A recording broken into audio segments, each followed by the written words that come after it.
Hoovering. Hoje nós vamos falar sobre hoovering. E você, sabe o que significa isso?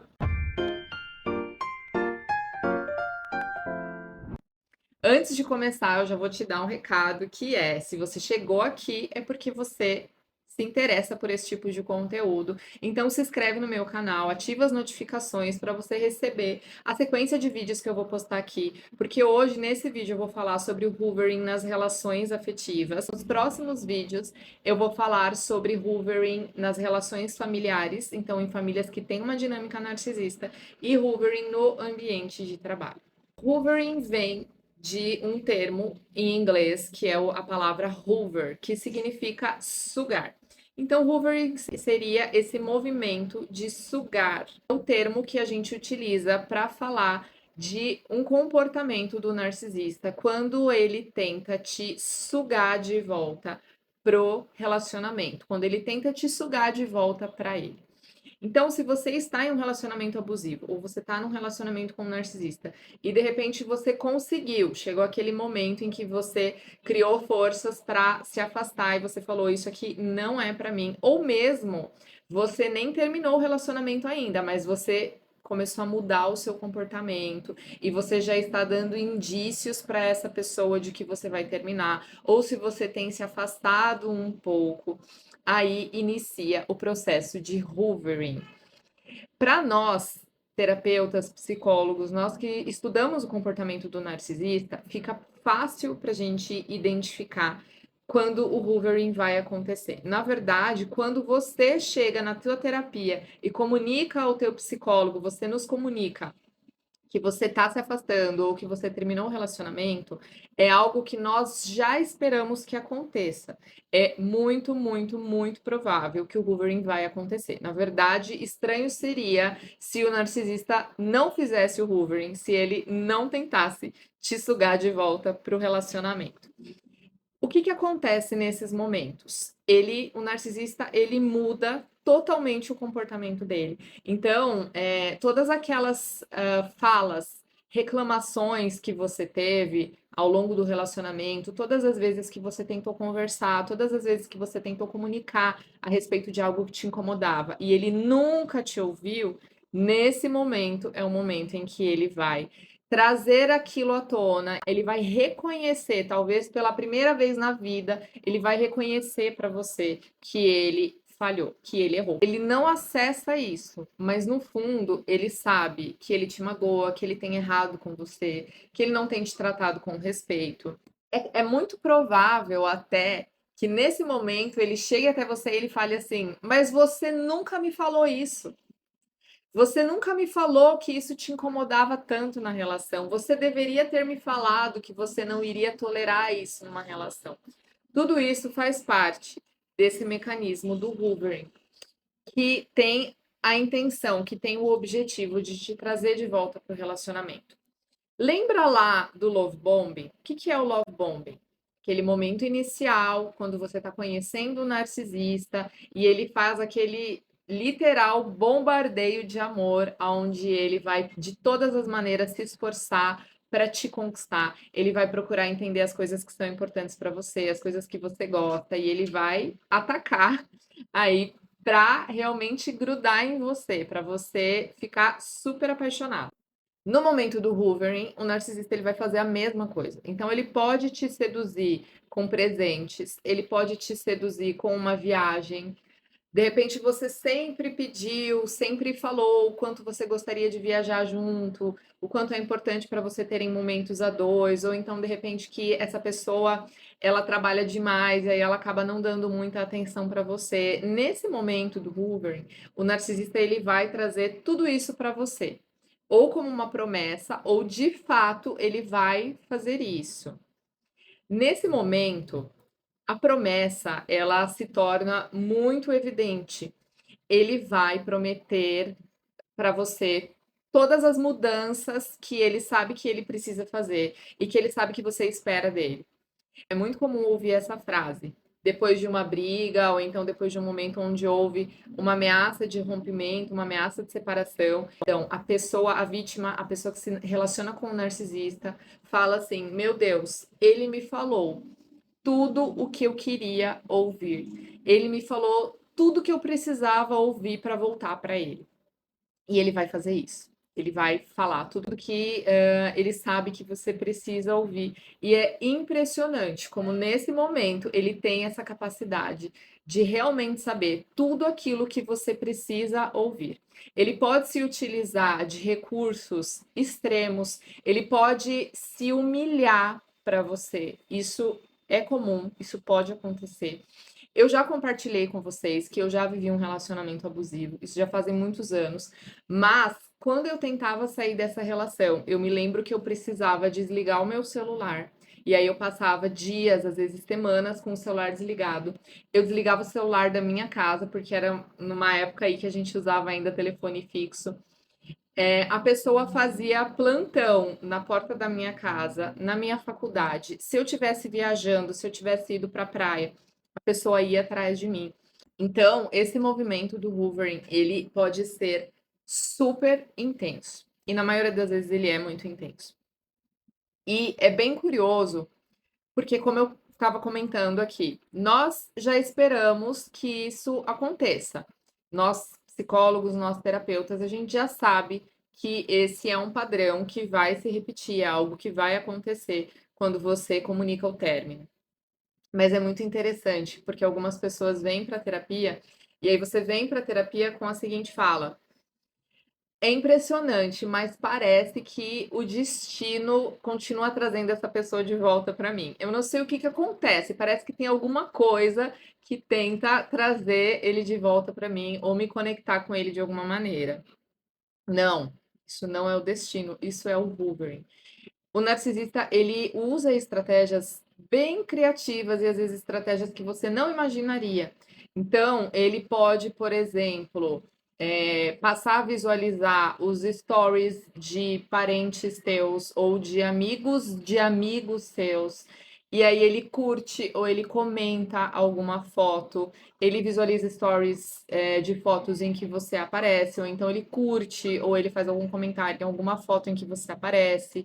Então, ainda que você tenha bloqueado essa pessoa nas suas redes sociais, ele vai dar um jeito de se fazer presente. Gente, isso é o hoovering. Isso é o hoovering. Eu vou falar aqui de duas maneiras pela qual o narcisista ele faz o hoovering. E a primeira delas é através da culpa. Como ele vai fazer isso?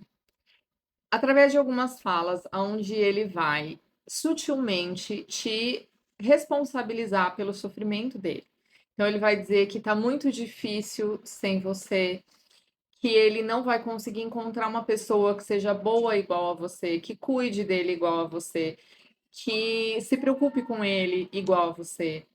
Ele pode fazer uma acusação um pouco mais direta, então ele pode falar: poxa, justo nesse momento, quando eu mais precisava de você, você tá me abandonando.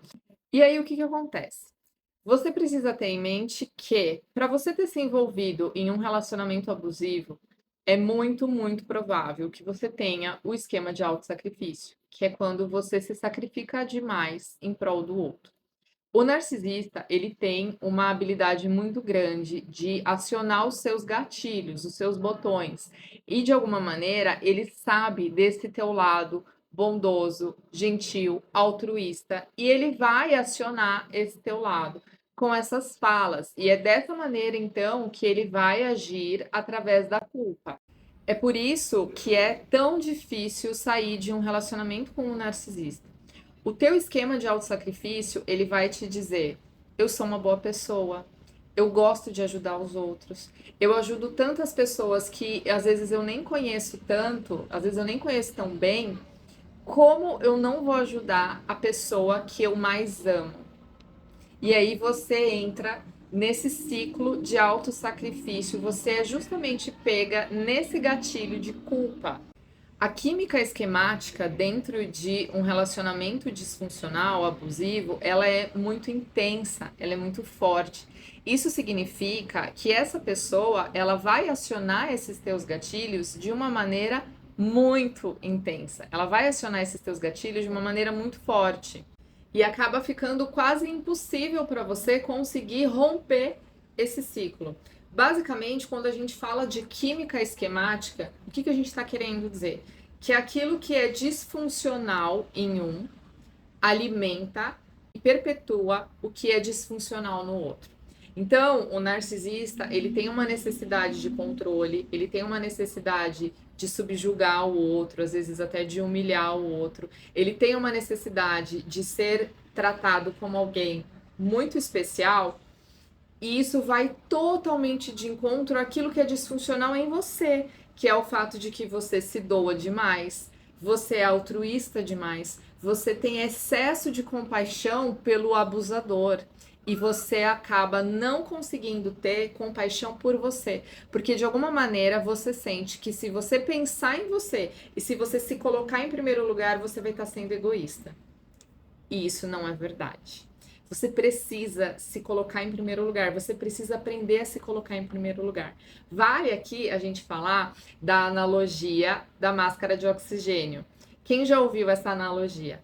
Quando você está num avião, todo início de voo, os comissários eles vão passar ali todos os informativos a respeito do voo. E uma informação é extremamente importante. Em caso de despressurização, ou seja, em caso de queda, as máscaras de oxigênio elas vão cair. E você precisa primeiro colocar a máscara em você, para que depois você possa colocar a máscara em outra pessoa. O que isso significa? Vamos trazer isso para a nossa vida, não do ponto de vista da saúde física, como é o que acontece quando a gente fala de um acidente de avião, nesse tipo de situação. Vamos pensar do ponto de vista emocional. Se você não estiver bem emocionalmente, você não vai conseguir ajudar ninguém. Você precisa estar bem em primeiro lugar para que você possa fazer bem ao outro dentro de uma relação. Se você não estiver bem, 100% bem, se cuidando, se amando, com um senso de valor alto, um senso de autoestima positivo, você não vai conseguir se engajar em uma relação saudável, porque daí esse ciclo acontece. O que é disfuncional em você alimenta o que é disfuncional no outro, e o que é disfuncional no outro vai ficar alimentando o que é disfuncional em você. Às vezes as pessoas não conseguem entender o quanto o autossacrifício é um problema. Porque o autossacrifício, ele é um valor, é algo que você aprendeu, é algo que você valoriza, você considera um valor pessoal e você tem prazer em fazer. Mas aqui vale aquela frase que diz o seguinte: toda qualidade em excesso se torna defeita. É o antídoto e o veneno. Até aqui te faz bem, uma determinada medida faz bem. A partir daqui começa a fazer mal. Como você sabe quando vira veneno? Quando começa a te fazer mal. Quando tá te trazendo sofrimento, quando você não consegue sentir que você é feliz de verdade, porque você fica se anulando em função do outro. Já virou veneno, já não faz mais bem para você. E a segunda maneira mais forte como o narcisista consegue trazer você, sugar você de volta para o relacionamento, é através do medo.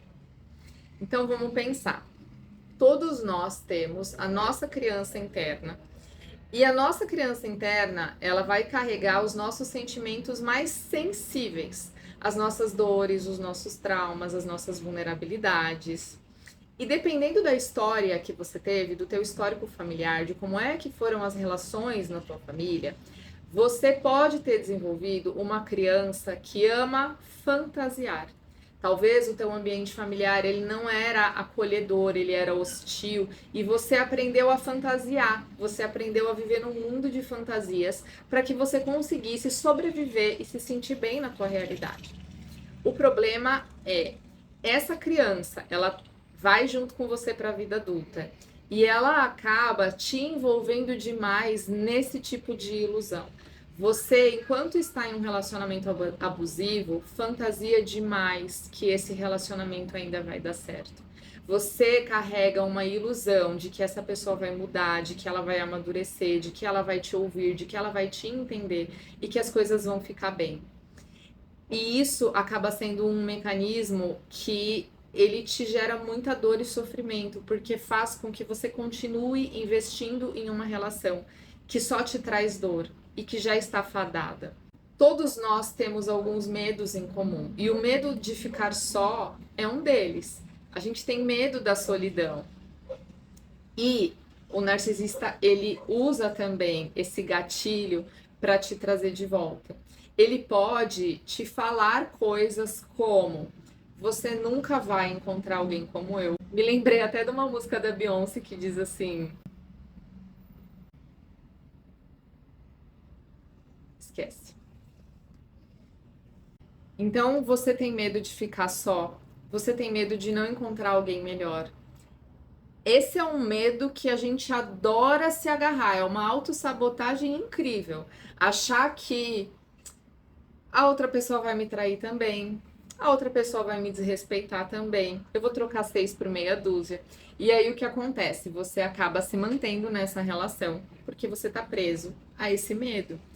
Quando, na verdade, existe um infinito de possibilidades. Você pode encontrar uma pessoa que não te traia, que te leve a sério. Você pode encontrar uma pessoa que te respeite, que te trate com todo o respeito que você merece. Essa pessoa também existe. Já parou para pensar nessa possibilidade? Por que será que o medo ele faz com que a gente considere só a pior possibilidade? E aí você exclui todas as outras possibilidades. Existe o medo do novo, o medo do desconhecido, tudo isso assusta. Tem uma frase de uma música, eu acho que é do CPM 22, que diz assim: é difícil de aceitar, recomeçar do zero, levantar e caminhar. E quando eu ouvi essa frase, foi justamente quando eu estava passando por essa fase que eu falei, comentei com vocês, e eu lembro que eu tive esse insight, eu falei assim: nossa, é muito mais fácil a gente continuar da onde a gente parou. É muito mais fácil continuar da última briga. É muito mais fácil tentar se resolver com alguém que você já ama e que aparentemente te ama também, do que ter que voltar pro zero, pra estaca zero e recomeçar. Mas é isso que vai te garantir construir uma nova história. É isso que vai te garantir se recuperar, curar suas feridas. Você não consegue curar suas feridas dentro de um ambiente que te causou essas feridas, se esse ambiente não muda. E ainda que você tenha conseguido sair do relacionamento e que já tenha passado um certo tempo, ainda existem os medos antigos. Os medos antigos, eles continuam lá e são fantasmas que ficam te assombrando e ficam falando ali na tua cabeça que você não vai conseguir, que ficar sozinho é pior do que ficar com uma pessoa que não te respeita, você não merece ser amado, que você não vai encontrar uma pessoa melhor do que aquela. Quando você cede ao Wolverine e você volta, você vê todos esses medos desaparecerem. E esse é um mecanismo que te seduz demais, porque tudo que você quer é uma vida sem medos. É não ter que carregar esses medos com você. Então, quando o narcisista vem e ele te faz todas essas promessas, a sensação que você tem é essa: meu Deus, eu não vou mais precisar lidar com esses medos. E aí, você cai no Wolverine.